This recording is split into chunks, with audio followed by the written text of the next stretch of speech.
Hindi man binanggit ni Pangulong Ferdinand R. Marcos Jr. sa kanyang SONA ang Anti-Political Dynasty Bill, iginiit ng Malacanang na tuloy ang pagsusulong nito upang maging batas. Samantala, dinipensahan naman ng palasyo ang dalawa pang panukala na ipinanawagan ng Pangulo na ilunsad. Si Clazel Pardilla sa sentro ng balita.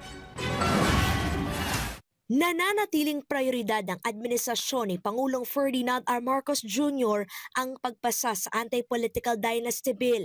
Sa kabila ito ng hindi pagbangkit ng presidente sa naturang batas sa kanyang ikalimang State of the Nation address. Opo, yan pa rin po ang nais ng Pangulo na maipasa sa panahon niya at sa kanyang administrasyon itong Anti-Political Dynasty Bill.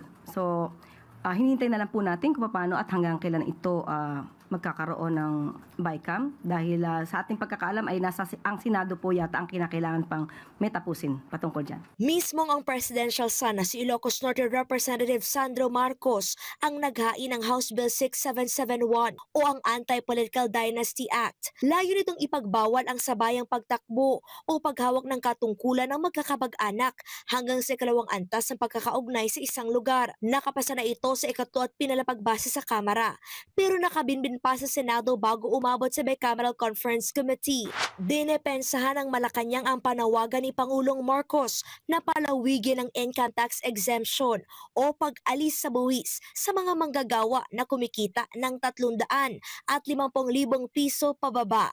Layo nitong maibsan ang bigat ng pasaning dulot ng mahal na presyo ng bilihin at gasolina. Ang kailangan lang po kasi makita yung mga bill. At pag nakita po ng Pangulo ay definitely yan po ay isi-certify as urgent. Hindi po magsasalita ang Pangulo kung wala siyang basihan.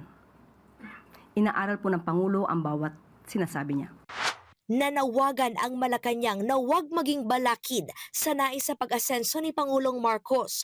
Kaugnay ito sa planong paglulunsad ng kauna-unahang rocket ng Pilipinas. Matatandang humirit si Senador Robin Padilla na dapat munang magkaroon ng bullet train bago magkaroon ng rocket sa bansa. Yung mga tumataas ang kilay, ibaba na nila. Ang iingat natin at ang iakyat natin at ang itaas natin ay ang mga naisi ng Pangulo para sa bansa at para sa taong bayan. Huwag na silang magsilbi na balakid sa mga ninanais ng Pangulo sa pag-asenso ng ating bansa. Clazel Pardilla para sa bayan.